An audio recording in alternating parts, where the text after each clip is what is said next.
ಚಾಮರಾಜನಗರದಲ್ಲೂ ಕೂಡ ಮಳೆಯ ಅಬ್ಬರ ಜೋರಾಗಿದೆ.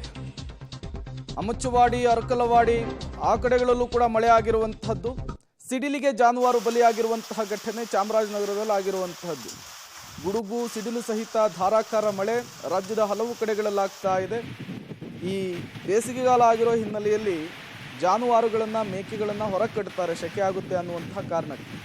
ಏಕಾಏಕಿ ಸಿಡಿಲು ಸಹಿತ ಮಳೆ ಬಂದಿರೋದ್ರಿಂದ ಸಿಡಿಲು ಬಡಿದು ಜಾನುವಾರುಗಳು ಸಾವನ್ನಪ್ಪಿರುವಂತಹ ಘಟನೆ ಚಾಮರಾಜನಗರದಲ್ಲಿ ನಡೆದಿರುವಂಥದ್ದು. ಹನ್ನೂರ ತಾಲೂಕಿನಲ್ಲಿ ಈ ಘಟನೆ ನಡೆದಿದೆ.